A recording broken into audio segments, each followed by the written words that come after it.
Hello everyone. तो अगर साल में आप एक बार गुजिया बनाते हैं तो आप ज़रूर सोचते होंगे कि वो बिल्कुल परफेक्ट बने। तो गुजिया परफेक्ट बने इसके लिए हम कुछ टिप्स एंड ट्रिक्स का ध्यान देंगे। तो इसको गुजिया बनाने के लिए हम इसके लिए कुछ चीज़ों का हमें ध्यान देना होगा। गुजिया एक साथ हम कैसे बना सकते हो, आटा कैसा होना चाहिए, स्टफिंग में ऐसा क्या डालते हैं कि हमारी गुजिया फटे ना, और बहुत सी चीज़ें टेक्निकल चीज़ें होती हैं जो एकदम जिसके कारण हमारी गुजिया बिल्कुल परफेक्ट बनती हैं। तो आइए वीडियो में बताते हैं। तो आपकी गुजिया एकदम परफेक्ट बने तो फिर इसके लिए हमें कुछ चीज़ों का ध्यान देना पड़ेगा। आटा हमें लेना, मैंने आधा किलो लिया। तो अगर आटा हमारा आधा किलो है मैदे का, तो आप इसमें जो है हाफ कप देसी घी डालिएगा। बहुत ज़्यादा पिघला हुआ ना हो, मतलब बहुत मेल्ट ना रहे, बीच का रहे देसी घी। और उसको आटे में इस तरह से हमें मिलाना है कि बहुत हर तरफ बहुत अच्छे से मिल जाए। एक एक मतलब आटे में मतलब बिल्कुल अच्छे से मिला देना है हमको इस तरीके से। और ये देखिए बिल्कुल बहुत अच्छे से इसको मिलाना है और इस तरह से ये बंधने लगे आटा। हमको इतना मतलब अच्छे से देसी घी को मिलाना है आटे के एक एक पोर में, मतलब एक एक पार्ट में। तो इसके बाद मैंने इसके साथ दूध लिया है। तो दूध हमें जो है थोड़ा थोड़ा करके डालना है। आप पानी का भी यूज़ कर सकते हैं, लेकिन मेरे घर पे हमेशा दूध ही डाला जाता था तो मैंने वही देखा था, तो उस हिसाब से मैं दूध ही डालती हूँ। तो दूध हल्का हल्का हमें लेना है, एक बार में ज़्यादा नहीं डालना है, एक बार की हल्का हल्का हमको लेकर डालना है, बहुत थोड़ा थोड़ा। और इसको मतलब हमको मतलब जोड़ते जाना है आटे को, हमें बहुत ज़्यादा इसको मसलना नहीं है, बस हमको जोड़ना है आटे को कि एक साथ जुड़ जाए। तो इसको इस तरीके से हम हल्का हल्का दूध लेके ऐसे ऐसे मिलाते जाएंगे। और इसका बहुत मेन पॉइंट है कि इसमें आपको पानी या दूध बहुत कम ही यूज़ करना है, मतलब बिल्कुल हल्का हल्का इसी तरह से करके डालना है, बस आटा किसी तरह से जुड़ जाए। और इस तरीके से हमको आटे को बहुत अच्छे से मिला लेना है। फिर हल्का सा हमें जैसे लग रहा है थोड़ा सा और दूध डाल देंगे, या पानी अगर आप यूज़ कर रहे हैं तो। फिर इसको अच्छे से ऐसे मिला देना है। अब आटा बिल्कुल अच्छे से जुड़ जाएगा सब एक दूसरे से, ये देखिए इस तरीके से। और आटा बहुत टाइट ही रखना है, मतलब बहुत ज़्यादा टाइट भी नहीं और बहुत ज़्यादा ढीला भी नहीं, मतलब बीच का होना चाहिए इस तरीके से। क्योंकि बेलते समय वो थोड़ा सा वैसे भी मतलब नरम हो जाएगा आटा। जब आप रख देंगे इसको रेस्ट के लिए, कम से कम थोड़ी देर के लिए, 15-20 मिनट के लिए या आधे घंटे के लिए, तब तक आप और चीज़ें मतलब तैयारी करेंगे गुजिया की।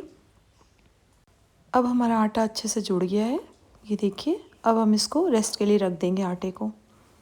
इसको लिड से मैंने ढक दिया है। अब लिड लगाकर हम इसको ढक के रख देंगे।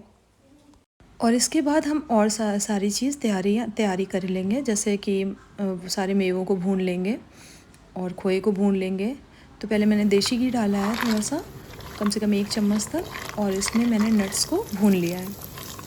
मैंने काजू ले लिया है, बादाम ले लिया है और मैंने पिस्ता ले लिया है, और तीनों को ऐसे हमें भून लेना है। अब बिल्कुल स्लो फ्लेम रखनी है, क्योंकि स्लो फ्लेम पे इसका मतलब स्वाद भी बहुत अच्छा आएगा और जलेंगे नहीं ज़रा सा भी। तो हम इस बात का बहुत ध्यान दीजिएगा फ्रेंड्स कि इसको बिल्कुल स्लो फ्लेम पे आप रोस्ट करिएगा।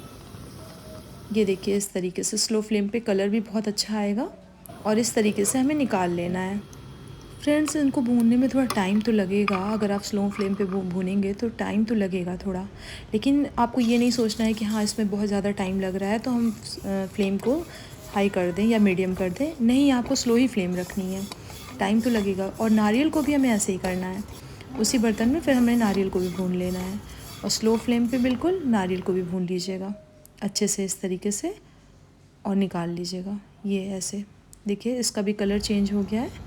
अब हम नारियल को भी ऐसे निकाल लेंगे। अब फिर हम देसी घी डालेंगे थोड़ा सा, कम से कम आधा चम्मच मैंने डाला है, आधा या 1 चम्मच ले लीजिएगा, और सूजी को भून लीजिएगा। और सूजी बहुत कम लेनी है हमें, क्योंकि मैंने खोया जो है कम से कम आधा किलो लिया है और मैदा मेरा आधा किलो था है, तो इसलिए मैंने सूजी बहुत कम ली। सूजी कम ही रखिएगा, तभी टेस्ट बहुत अच्छा आएगा। और सूजी मैंने कम से कम 1 कप तक ली है, और सूजी को इस तरीके से हम भून लेंगे। इसको भी बिल्कुल स्लो फ्लेम पे ही भूनना है। इस तरीके से देखिए आप स्लो फ्लेम पे भूनते रहेंगे और इस तरह टेक्सचर आएगा उसका। और इस तरह से मैंने नट्स को क्या किया था, जब थोड़ा सा वो ठंडे हो गए तो ग्राइंड कर दिया था मिक्सर जार में, क्योंकि छोटे छोटे कट करने पड़ते तो उसमें टाइम लगता, तो मैंने यही किया। इसको ग्राइंड कर दिया और थोड़ा सा दरदरा ग्राइंड किया, मतलब बिल्कुल महीन नहीं किया मैंने, उससे टेस्ट उसका बहुत ही अच्छा आएगा। और इसके बाद खोए को भून लेना है, और इसके लिए हमें देसी घी नहीं डालना है क्योंकि खोए में ऑलरेडी तो ऑयल रहेगा ही, घी है ये उसमें, तो इसलिए हमें डालने की ज़रूरत नहीं है क्योंकि ये ऑलरेडी अभी थोड़ी देर में मेल्ट होने लगेगा। लेकिन हमें ज़्यादा नहीं करना है इसको, बस बहुत हल्का सा मॉइस्चर देखिए बिल्कुल आने लगा है इसमें। ये इसको खूब दबा दबा के हमें इसको बिल्कुल प्रेस कर करके इसको भूनना है, बहुत ज़्यादा नहीं, बिल्कुल स्लो फ्लेम रखनी है। ये देखिए ऑयल अलग हो रहा है इसका, देखिए बस हमको बस थोड़ी देर के लिए करना है, बस इसको 1-2 मिनट के लिए, बस मुश्किल से ऐसे प्रेस कर करके, और बस इसको अब निकाल लेना है हमें, इसको ज़्यादा रेड नहीं करना है। इस तरीके से हम करके अब इसको निकाल लेंगे। थोड़ा सा कलर हल्का सा बस चेंज होगा। अब हम इसमें सूजी डाल देंगे, जो हमने सूजी भून के रखी थी वो हम डाल देंगे और मिला लेंगे इसको अच्छे से। ये देखिए सूजी को भी हम इस तरीके से मिला लेंगे। अब ये थोड़ा सा सूखापन आ जाएगा सूजी को मिलाने के बाद, और सूजी बिल्कुल गोल्डन ब्राउन हो गई थी, मतलब हल्की सी। और अगर आप ये चाहते हैं कि गुजिया आपकी फटे ना, तो आपको जो है मॉइस्चर कम से कम रखना है, तो इसलिए इसे अच्छे से रिड्यूस करना है। तो मॉइस्चर को यह देखो कि कितना मतलब इवनली ब्राउन हुआ है, तो नारियल भी उसी तरह हमें करना है और सारी चीज़ें हमें उतना ही भूननी है। और इस तरीके से हम चिरौंजी अब डाल देंगे इसमें, और किशमिश डाल दिया मैंने। अब सबको मिला लेना है। और मेरा सजेशन ये है कि आप सूजी बहुत ज़्यादा मत लीजिएगा, कम ही लीजिएगा। आधा कप मतलब कम से कम इतना है मेरा सामान, तो कम से कम मैंने 1 कप लिया है। तो आप सूजी कम ही रखेंगे तो टेस्ट भी बहुत अच्छा आएगा, और अंदर से सूखी नहीं रहेगी गुजिया आपकी। अगर जो है सूजी कम रहेगी तो अंदर से सूखापन नहीं रहेगा गुजिया में। अब इसमें चीनी डाल देना है, और चीनी आप अपने अकॉर्डिंग लीजिएगा। मैंने चीनी का मतलब जो है पाउडर लिया है, इसको ग्राइंड कर लिया था। और चीनी आप अपने हिसाब से लीजिएगा क्योंकि बहुत लोगों को चीनी थोड़ा मीठा ज़्यादा पसंद होता है, और मैंने कम से कम 1.5 कप तक चीनी ली थी। और चीनी को अब डाल दिया है मैंने पाउडर मतलब फॉर्म में। ये अब निकाल लिया है सबको। अब ये ठंडा होने के लिए हम रख देंगे, क्योंकि ये तब तक ठंडा हो जाएगा और तब तक हम गुजिया के लिए आटे को तैयार करेंगे, मतलब आटे की लोइयाँ बनाएंगे। तो ये तब तक ठंडा होता रहेगा। और इसमें अब हम क्या करेंगे, इलायची पाउडर डाल देंगे। ये इस तरीके से इलायची पाउडर, आप इलायची को कूट के भी डाल सकते हैं और इलायची पाउडर भी लेके डाल सकते हैं। तो 1 चम्मच तक मैंने इलायची पाउडर डाला है, इससे टेस्ट बहुत ही अच्छा आता है गुजिया में। तो इसको आप ज़रूर डाल लीजिएगा, और पहले भी लोग डाल देते हैं या बाद में भी डाल सकते हैं आप। इस तरीके से बहुत अच्छे से पूरी तरह से मिला लेना है कि बिल्कुल हर कोने में पहुंच जाए इलायची पाउडर का स्वाद। इस तरीके से हमें बहुत अच्छे से मिला लेना है। अब हमें पैन में जो है ऑयल डाल देना है, गुजिया के लिए पहले से चढ़ा देना है क्योंकि वो गर्म होने में भी टाइम लगेगा। और एक तरफ आटे को हमें हाथ से ऐसे मसल के जो है इसकी लोइयाँ तैयार करने लिए, ऐसे मतलब गोल सा लंबा सा तैयार कर लेना है, और इसको कट कर लेना है पीसेस में।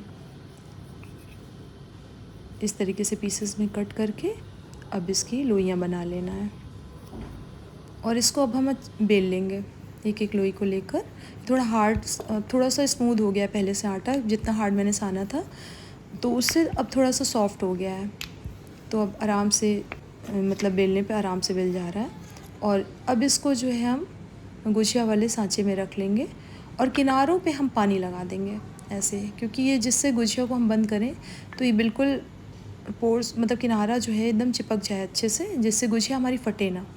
अब इसमें स्टफिंग हम भर लेंगे इस तरीके से। स्टफिंग आप बहुत ज़्यादा मत भरिएगा, और आपको ये जो है लोइयाँ जो है बहुत पतली नहीं बेलनी है, मतलब बीच की बेलना है आपको। थिकनेस आप देख रहे होंगे मेरी, इसको बहुत पतली नहीं बेलना है क्योंकि वरना फिर गुजिया फट सकती है, इसलिए आपको बीच का ही रखना है।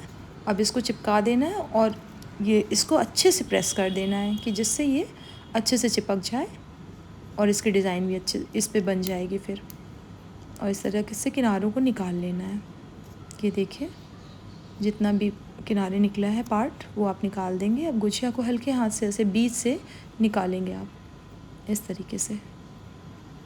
बस अभी गुजिया आपकी तैयार है।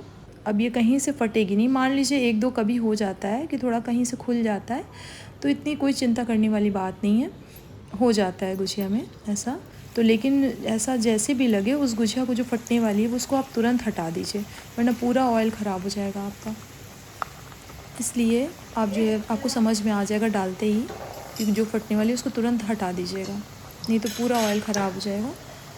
और इस तरीके से आप पहले तो गैस बिल्कुल हाई थी, अब मैंने एकदम स्लो कर दिया। जैसे गुजिया को डालना है एकदम गैस को स्लो कर देना, बिल्कुल स्लो, क्योंकि ऑयल बहुत अच्छे टेम्परेचर पे आ गया था, लेकिन इसको डालते समय हमें एकदम लो कर देना है। अब इस तरीके से हम गुजिया को निकाल लेंगे, जैसे हल्का सी रेडिश हो जाएगी और बाहर निकालेंगे तो उसका कलर और थोड़ा डार्क हो जाएगा। अब इस तरीके से हम सारी गुजिया को निकाल लेंगे। ये देखिए बिल्कुल अच्छे से पक गई है, बिल्कुल अच्छे से फ्राई हो गई है, अंदर तक पक गई है गुजिया हमारी।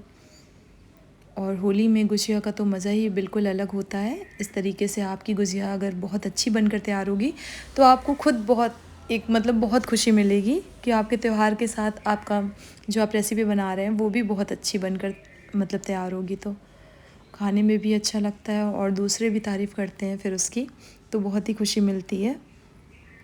तो अगर आप मेरी इन टिप्स एंड ट्रिक्स का ध्यान देंगे तो आपकी गुजिया फटेगी नहीं बिल्कुल। और सच बताऊं तो मेरी एक भी गुजिया नहीं फटी, बस एक गुजिया में थोड़ा सा हल्का सा खुली थी और वो भी वो फटी नहीं। तो गुजिया बनाते समय हमें कुछ चीज़ों का बहुत ध्यान देना है। एक तो आटा हमको बहुत ज़्यादा गीला नहीं सानना है और थोड़ा थोड़ा पानी लेके सानना है। इन चीज़ों का ध्यान दीजिएगा कि बहुत थोड़ा थोड़ा पानी, या दूध अगर आप यूज़ कर रहे हैं तो थोड़ा थोड़ा।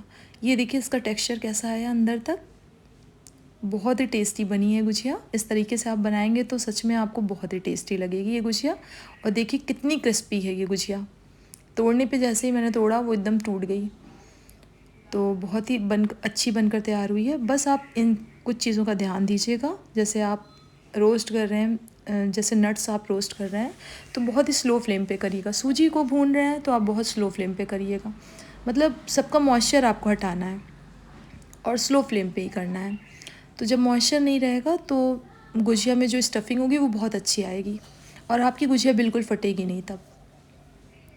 तो गाइज़ आप इस तरह से बना कर देखिएगा। और चीनी का यूज़ आप अपने हिसाब से करिएगा, क्योंकि बहुत लोगों को चीनी थोड़ा ज़्यादा मीठी पसंद होती है और कुछ लोगों को बहुत कम मीठी गुजिया पसंद होती है। तो मेरे यहाँ थोड़ा सा कम गुजिया मीठी ही पसंद है, तो मैंने इस तरह से बनाया है। आपको अगर थोड़ा सा मीठी ज़्यादा पसंद है तो आप थोड़ा मीठा और कर लीजिएगा, चीनी थोड़ा सा और डाल लीजिएगा और उसको पाउडर फॉर्म में। और आप इस तरीके से गुजिया बनाकर ज़रूर देखिएगा और होली पे एंजॉय करिएगा इसको।